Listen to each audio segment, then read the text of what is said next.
Baik, Assalamualaikum warahmatullahi wabarakatuh. Selamat pagi, siang, ataupun sore, dimanapun dan kapanpun kalian berada. Yang pertama-tama yang saya hormati teman-teman sekalian dan Pak Andang Wijanarko selaku dosen pengampu mata kuliah metodologi penelitian. Nah, jadi di video kali ini saya akan membahas tentang uji validitas dan reliabilitas. Nah, jadi di sini disajikan sebuah data, sebuah kuesioner yang dimana dalam tabel ini terdapat 20 responden dengan 7 pertanyaan.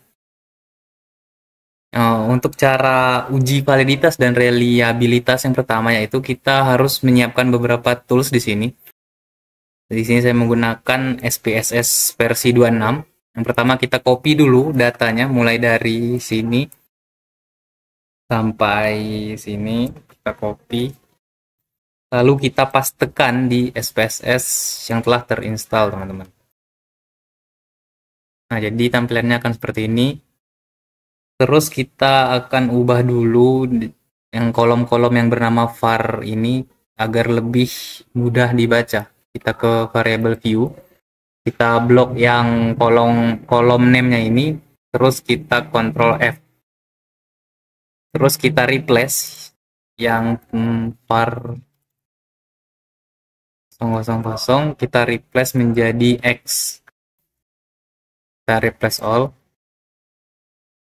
Terus yang di terakhir yang X08 ini karena ada kolom total tadi, jadi ini kita rubah menjadi total. Terus kita kembali ke data view. Nah, jadi tampilannya akan seperti ini. Untuk yang pertama yaitu uji validitas. Untuk caranya kita klik bar yang di atas ini, yang analyze, kita klik yang analyze, terus pilih yang correlate, terus pilih yang bivariate. Setelah itu kita blok semua dari X01 sampai total ini, terus kita pindahkan ke variabel.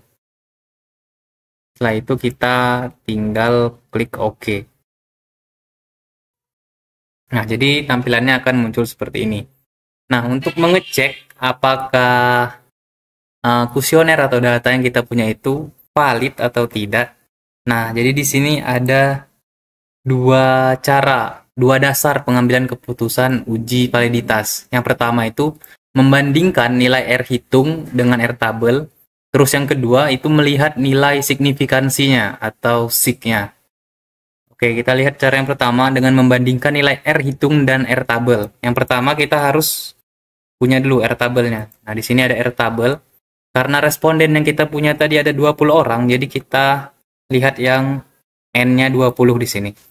N20 dengan nilai signifikansi 5%. Nah, jadi untuk nilai signifikansi dari 20 responden itu adalah 0,444.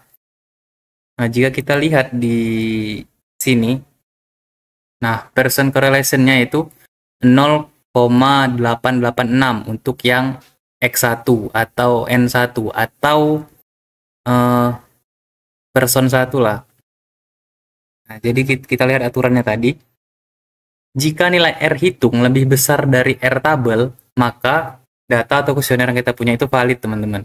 Nah, karena R hitung kita di sini 0,886, sedangkan R tabelnya tadi 0,444. Nah, jadi data yang kita itu valid, teman-teman, karena 0,886 lebih besar dari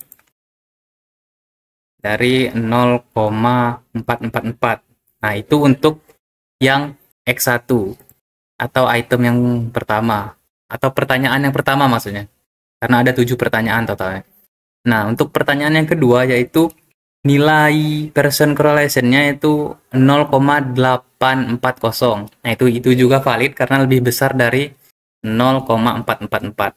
Terus yang X3 juga sama, lebih besar dari 0,44. Yang X4 juga sama, lebih besar 0,720. Yang kelima juga sama, lebih besar dari 0,4.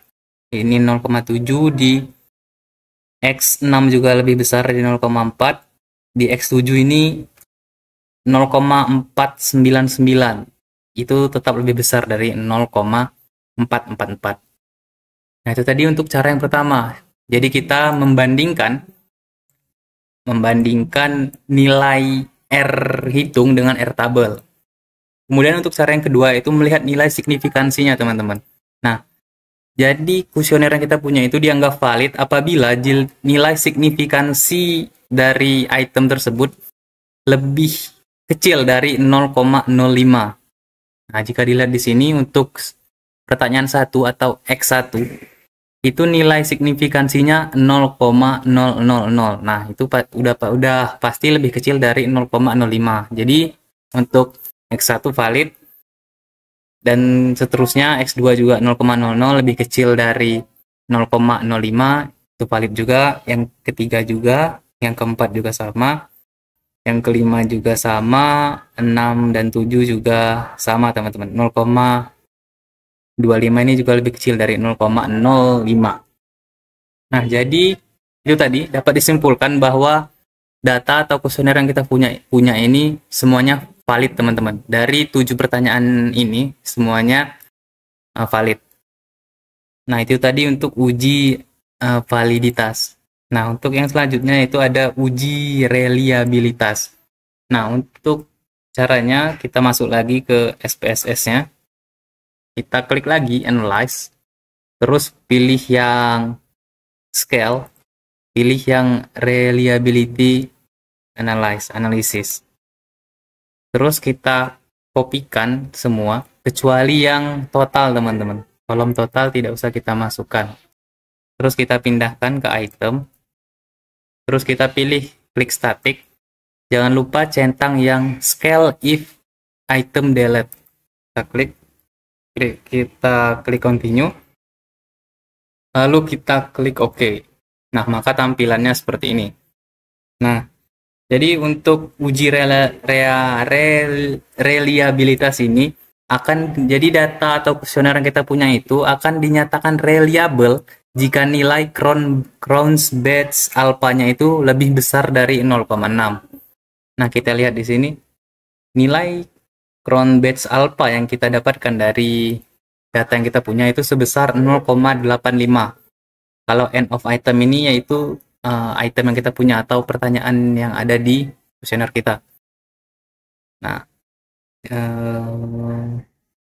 ini tadi. Nah, karena nilai yang kita punya itu 0,85 itu lebih besar dari 0,6, maka data atau kuesioner yang kita punya itu reliable, teman-teman. Nah, jadi di sini sekali lagi dapat disimpulkan bahwa data yang kita punya ini sudah terbukti valid dan reliable. Nah, jadi itu tadi untuk cara menguji apakah data kita itu valid dan reliable, teman-teman. Nah, mungkin untuk video kali ini sampai sini saja. Maaf apabila ada kekurangan dalam penyampaian saya. Saya akhiri. Terima kasih atas perhatian dan atensinya. Wassalamualaikum warahmatullahi wabarakatuh.